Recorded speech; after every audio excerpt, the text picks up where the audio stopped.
Quadro de medalhas nas Olimpíadas. Isso também é política, isso também é geografia, isso também é geopolítica. Roda a vinheta aí e acompanha o vídeo.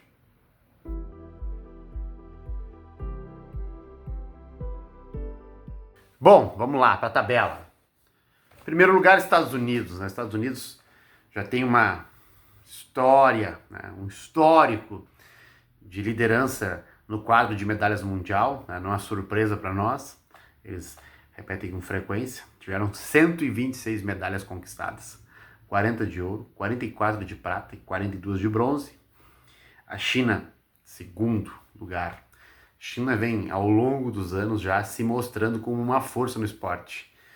Ela conquistou 91 medalhas, 40 de ouro, 27 de prata e 24 de bronze. Em terceiro, o Japão, com 45 medalhas, 50% a menos que a China. 20 ouros, 12 pratas, 13 bronze. A Austrália, com 18 medalhas de ouro, 19 de prata e 16 de bronze. E os anfitriões ficaram em quinto, Posição interessante. Conquistaram 16 ouros, 26 pratas. Quase que beliscaram mais alguns ouros e 22 de bronze, 64 medalhas. Menos que o Japão, um número total de medalhas, mas menos medalhas de ouro que o Japão. Então o peso da medalha de ouro ela tem o maior nessa tabela aqui. E o que a gente pode analisar desse fato, desse evento? Os esportes, eles são uma representação da capacidade de investimento, de organização, de educação, de cultura de um povo, de uma nação e de um estado, de um governo. Os Estados Unidos, através do esporte, ele busca mostrar que, enquanto sociedade, ele está tão bem organizado, tão bem infraestruturado, que o esporte acaba sendo um ápice de excelência.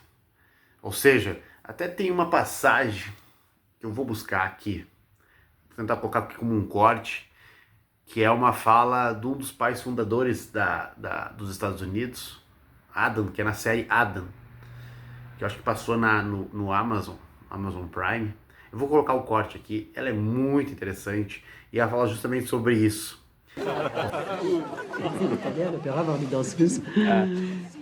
Madame Alvesius wishes to inquire if you have had occasion to attend the opera in Les Danseuses. Dance. No, I regret to say I have no ear for la musique. Oh. No, I'm afraid my occupation allows me little time for the finer arts. Il n'a pas le temps. Il a beaucoup de travail.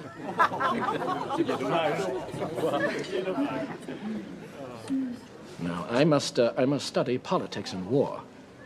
You see, so that my sons will have the liberty to study mathematics and philosophy.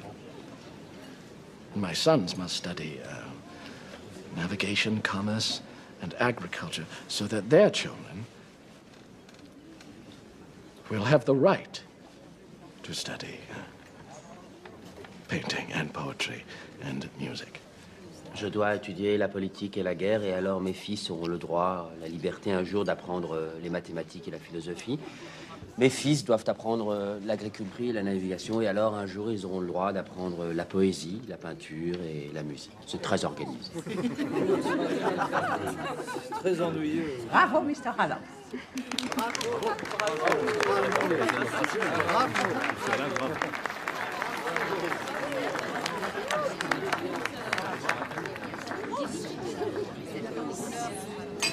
Ou seja, uma nação, um país, pode pensar nos esportes, pode pensar nas artes, pode pensar no cinema, na cultura, nos poemas, depois que resolveu já as suas questões básicas, as suas questões elementares. E isso não tem como se fugir muito disso, porque ao a gente olhar o quadro de medalhas, a gente enxerga isso de maneira muito factível. Hoje, os países que são potências mundiais, que ditam o jogo político mundial, como os Estados Unidos, como a China, Japão, Austrália, França, Eles são países que resolveram suas sociedades. Eles não necessariamente são potências bélicas, mas são países potências econômicas, potências de sociedade, de infraestrutura, de organização, de educação, de saneamento. Então, eles transcenderam já os aspectos básicos e conseguem, de maneira robusta, aportar no desenvolvimento do esporte, fomentar os talentos que a própria nação. A gente não pode pensar que os Estados Unidos é uma potência olímpica porque eles são agraciados por algum dom divino. Negativo. Todo país, né, que tenha uma extensão de área, que tem uma grande população, é evidente que existem potenciais olímpicos enormes ali. Mas por que não se desenvolvem? Porque não há um investimento, não há condições das pessoas terem que se preocupar com tênis de mesa se a pessoa tem que buscar comida. Se ela tem que fazer uma batalha diária para ter a sua sobrevivência, não tem como a pessoa tá treinando esgrima. O esgrima é um esporte caríssimo, né? Os equipamentos são caros.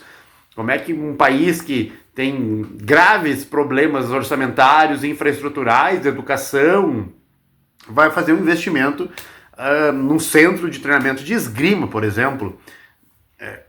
Vamos para um esporte mais de elite ainda, que é o salto com cavalo de obstáculos, né? Agora me fugiu, hipismo com obstáculos. Imagina, quantos cavalos tem que ter para fazer o treinamento, o local de treino, o investimento no bem-estar e no treinamento e na infraestrutura para este animal e para o jockey. Então, países que ainda estão, né, buscando o seu crescimento, buscando o seu desenvolvimento, eles não têm como se debruçar, nem o seu empresariado, né? Alguns podem querer dizer, não, mas a iniciativa privada pode resolver isso. Não pode, porque se o empresariado daquele país ainda está em desenvolvimento, não é consolidado, não há o porquê eles fazerem um aporte no esporte. Eles vão aportar na infraestrutura, eles vão aportar em tecnologia, enfim, tantas coisas mais. Então, é interessante a gente fazer essa análise e eu trazer esse quadro, porque eu queria compartilhar com vocês. Acho que isso aqui é política, isso aqui é muito geografia, isso aqui é muito geopolítica. O quadro de medalhas ele não é assim à toa. Aqui ainda mostra, né, o que a gente está vendo. Uma grande potência que é os Estados Unidos, mas de certa forma sendo alcançada ano a ano, né, aliás, Olimpíada a Olimpíada, pela China, que vem tentando desbancar essa liderança mundial que os Estados Unidos têm. Buenas! Curte o vídeo, compartilha, comenta aí, dá críticas, fala bem, fala mal, enfim. E obrigado por assistir. Bom início de semana para nós.